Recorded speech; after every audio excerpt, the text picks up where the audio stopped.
VOD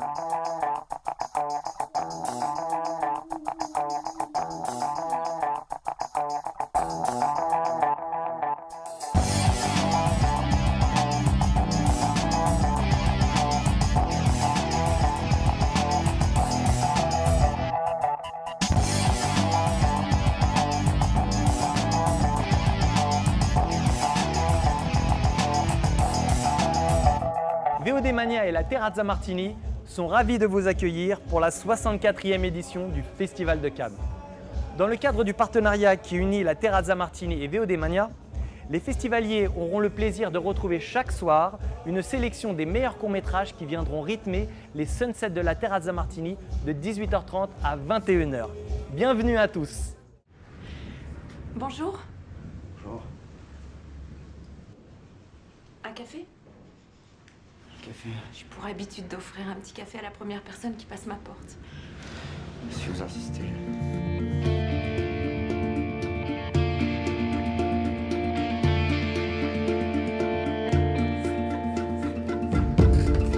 Qu'est-ce que tu fais par ici? Je vais voir des gens.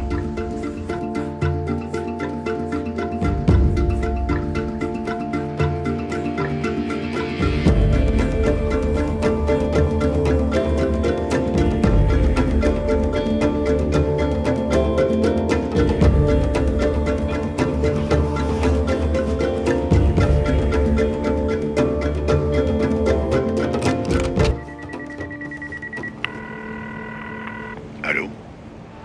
Bonjour, je vous appelle concernant l'opération que vous dirigez à l'instant où je vous parle. Qui êtes-vous? Quelqu'un qui vous propose un meilleur service. À la Terrazza Martini, avec VOD Mania, ambiance lounge et trendy pendant tout le festival.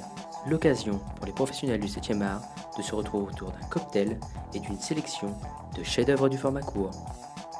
Une occasion rêvée pour notre reporter Olivier de rencontrer le producteur Alexandre Charlet, un amoureux du court. Alexandre Charlet, bonsoir. Merci de répondre à ces quelques questions pour VOD Mania. Alors nous sommes ravis de vous accueillir sur la Terrazza Martini en partenariat avec VOD Mania. Alors est-ce que vous pourriez... Je suis ravi. Merci.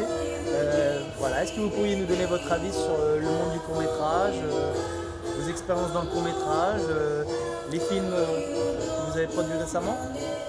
Moi j'ai produit une vingtaine de courts-métrages à peu près avec Swan et les films du Cygne. Il se trouve que le court-métrage, moi j'ai le sentiment qu'il est dynamique en ce moment. Je suis aussi membre de la commission court-métrage à Unifrance. Et l'économie du court-métrage, qui est toujours une économie assez restreinte, finalement existe. On se rend compte qu'il y a un marché du court-métrage, aussi bien en France, et je pense que la France est quand même le pays le plus dynamique.